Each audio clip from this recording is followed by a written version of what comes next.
Hello, my name is Tyler Buttle. I'm the Software Development Support Manager for Limestone Technologies. Welcome to today's edition of Tech Talk. Today I'm going to show you how to record digital audio and video.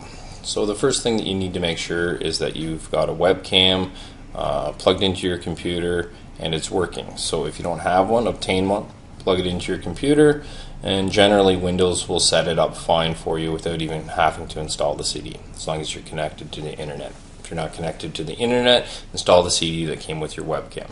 Once you've got that set up, double click on Polygraph Professional icon, which would be located on your desktop, to open up the software. If this is your first time, then please start a new session.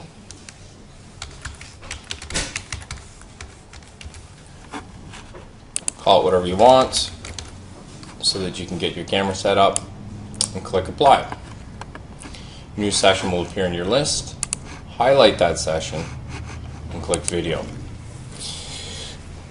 The software will prompt you and let you know that you've either changed devices or no device has been set up. So you can click OK. Go to your Tools menu, choose Options. From here there are two things that you need to choose. You need to choose your audio device. So the webcam C516 is what I'm using, a Logitech. And then move over to your second tab, your video in tab, video in 1, and choose your webcam. Generally you'll only have one option. If you have a laptop with a built-in webcam, you may have two, and you can choose either camera. If you want to record multiple cameras, you can actually set a second one up on this tab. But most people only choose one, so that's what I'm going to choose. I'm going to click OK. So, since this is the first time I've set it up, it does not begin recording automatically. If I would like to begin recording, I can click the record button. Down here we can see the audio levels moving up and down. That indicates that I've chosen the correct microphone. Now, since I'm done setting up, I'm going to click record again to stop recording and close the video. So now you're all set up moving forward to record an actual test. Click on New and go through basically the procedure that you normally would. With the exception that you're going to need to do this first. You can put in as much information here as you want, but this is the bare minimum, and click Apply. Highlight the session that you've created and click on Video. It will automatically launch the video program, recording program, and it will begin recording right away. So at this point, I can see that the record is marked red. It's recording. I'm speaking. I can see the green bar at the bottom move when I start and stop speaking. And I'm set. So I can leave this video window open if I wish, or I can minimize it. When I minimize it, I can see that there's a red dot blinking, which indicates to me that it's still recording. And if you look real close, there's actually the time that it's been recording down there, if you can actually see that. At this point, you should go grab your examinee, bring them into the room so that you've begun recording from the inception of the test as soon as you brought them in the room. Go through your normal pre-interview process, whatever it may be, and when you get to the point where you need to edit questions or add questions, just right-click and choose Add an Exam, and we'll bring you back to the session information dialog. From here, you can add your question sets. I'm just, for this example, going to add an acquaintance test and a zone test. I would go into my zone if I want by highlighting it and clicking Edit. Make whatever changes I want. Comparison, relevant questions, doesn't matter. When I'm done, click Save. Close question editor. I can do that as many times as I want and spend as much time as I want during the pre-interview. When I'm ready, click record. And this will bring me into the chart recorder. Again, I can see that it's recording down here, but if I want, I can bring up the video and view my examinee and see them.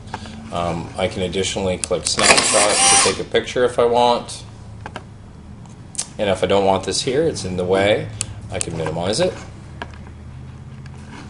And now just conduct your polygraph test normally. So I can click Start, Use my spacebar to ask questions. Tap it again for expected responses. Regarding the number you wrote, did you write the number 1?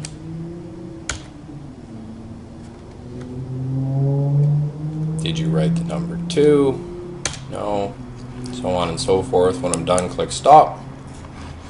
So no matter how much time it passes between charts or before the chart or whatever it may be, again, it's still continually recorded here.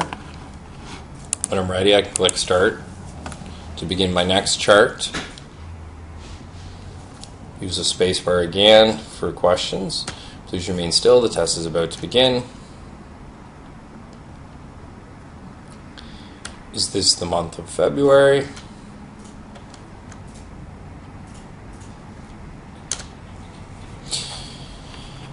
So the important thing to note here is that while we're recording charts in the physiology, everything that happens in the video will be totally timelined and synchronized. So as an example, if I just hold up my hand during this next question, it will play the video back at that exact point moving forward. So regarding the thing that we talked about, do you intend to answer truthfully each question? Yes. So when I play that back, I'll see that I raised my hand partway through the question. You can also notice that in the video itself, we've overlaid the session, which channel it came from, time and date, as well as which exam, which chart, and which question was last asked. Okay, so we can get rid of this again. When I'm done, click stop. Again, I'm still recording because the red dot is blinking, and record as many charts as I need to. Go in and out of the chart recorder as many times as I want to, all leaving the video recording the whole time, which will then synchronize it with the physiology. So I can, when I am done, I can pull up my charts, look at them on the screen, review them, score them. I could even, get a quick QC from someone. It really doesn't matter how much time passes. And come back in and do post-test or interrogation, depending on what type of test it is. All the whole time. Again, still recording, whether it's on the screen or not. And then when I'm finally done and the examinee leaves the room, I can click the record button, changing it from red to gray, indicating that I've stopped recording. And at this point I'm done, so I can close my video window, close my chart viewer, close my software, and that's it. Thank you very much.